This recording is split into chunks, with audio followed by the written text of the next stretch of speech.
Even Minnesota in an internship with Cummings. That's why we don't have like last year's Ozzy. So my name is Ricardo Gonzalez, and I'll be filling in for Ozzy. Well, how I joined SAE. My story is, well, I joined FIU about 2 years ago in fall of 2010, and I had a class with our current suspension manager, Eduardo.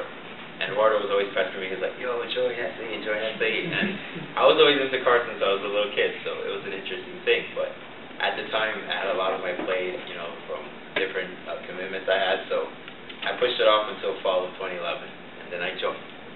I joined SAE. I didn't get a manager position, but I was pretty much in charge of manufacturing everything.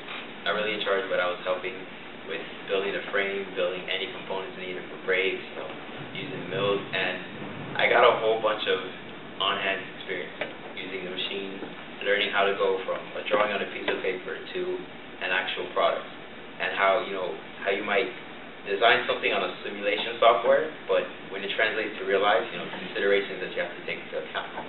So I got a lot of experience, and even going to Michigan, I got a lot of experience just looking at what other teams did. But last year, that's for brakes. Let's see. The brakes were designed by Ozzy, Osvaldo Fernandez, currently in Cummings internship. He designed the brake system to be affordable, reliable, and to have the best performance for our financial situations. As you know, we didn't have a lot of money, so we pretty much had to make do with what we had. And eBay, sometimes, junkyard, seeing if they could fit, whatever we could make do, we made do. Ozzy designed and he fabricated our own pedals. I think he used chromoly steel tubing. The mounts were chromoly. Yeah, he used them out of chromoly, and he made our own pedals, which was apparently required by our fabrication. Yeah, pretty much that. So we had hand-fabricated pedals, as you see in the pictures. We had hand-fabricated master cylinder mounts. The master cylinders we actually purchased on eBay. Summer racing. We used the NEMA, we used the lathe, we learned a lot of equipment and materials. So our current season, this chassis, Ozzy again. Current chassis design goals, we want to use less frame members and be lightweight. Because last season, our frame was good, it was okay, but it was too many frame members. All the trusses had too much members and it added to our weight. So by using less frame members, we could also redesign the frame to be less weight. Also, by using less members, we can make it more affordable. And that's less welding, less time on our hands, and that's also better for rigidity, it's better for strength and everything like that. And it'll also optimize our design, give us better design points. And it'll also allow us, because this year, our car this year, some of our members, especially the taller ones, weren't able to fit because it wasn't comfortable. So if we could redesign the frame to be a little spacious and also use less frame members, then more of our team members will be able to use the car and practice on it. So this is a picture last year.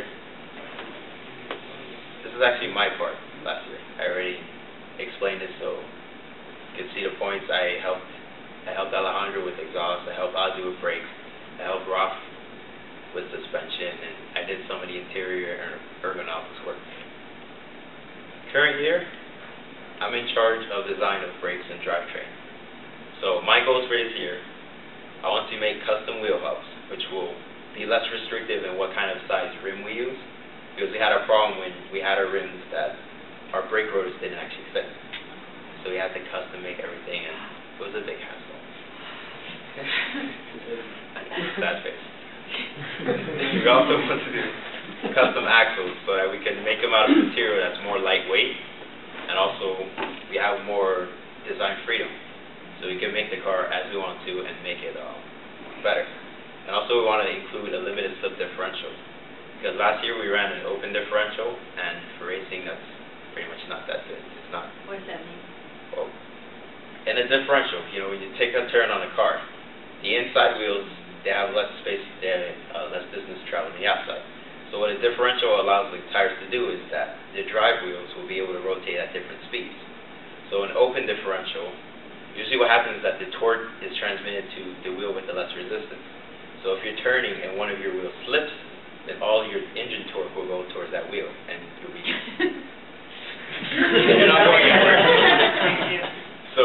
limited slip does is that it solves the problem by allowing, there's like a ratio of slippage allowed, so that the wheel can slip, but not too much. So that when you turn, it's like going, you're going.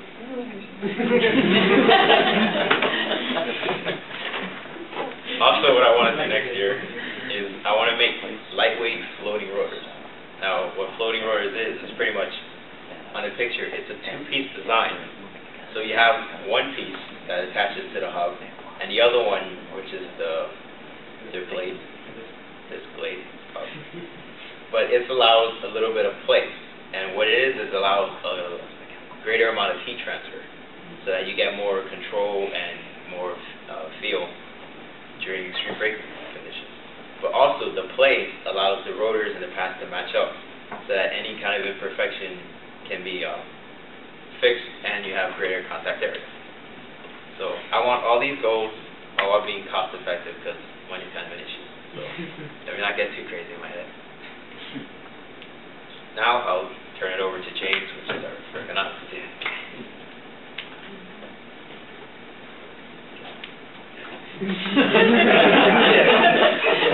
Hi, my name is James. I joined in spring 2012, this past spring, and I joined completely from scratch. I knew absolutely nothing. I still know a little bit of nothing. I know a little bit of something, but mostly what I learned, I just went to the shop. I watched Alex and Ralph work, and I went to Alex and said, Alex, what are we doing today? And he said, we're going to do this. We're going to try to fabricate this part, or another day we're trying to do this. We'll finish the frame. Anything that needs to be done, I would watch Alex, and I would do what I could, what I had learned so far. And in that way, I just kept learning every day that I went to the shop, which was pretty often. I learned a little bit more, and a little bit more. So now, even though I have much more to learn, I feel that I have a capability to do something. And that something is to take care of ergonomics. So ergonomics is just how comfortable the cockpit and the car feels to the driver, because it's very important when you're driving a race car. You have to feel comfortable, and you have to feel that things are accessible, and you have to be able to trust your car that you're going in. So what I want to do, and what my responsibilities are, is to come up with a seat design and fabricating a seat which is cost effective and is also comfortable and is strong enough to withstand the kind of pressure that is including when you're racing a car, and also making sure that the cockpit is comfortable and positioning all of the controls to be accessible to the driver, whether it's like for an example, in the last year's car, the steering wheel was too far away, so that it was too far away, so that you didn't really have enough. That resulted in not having enough legroom for taller drivers. So if you move that closer,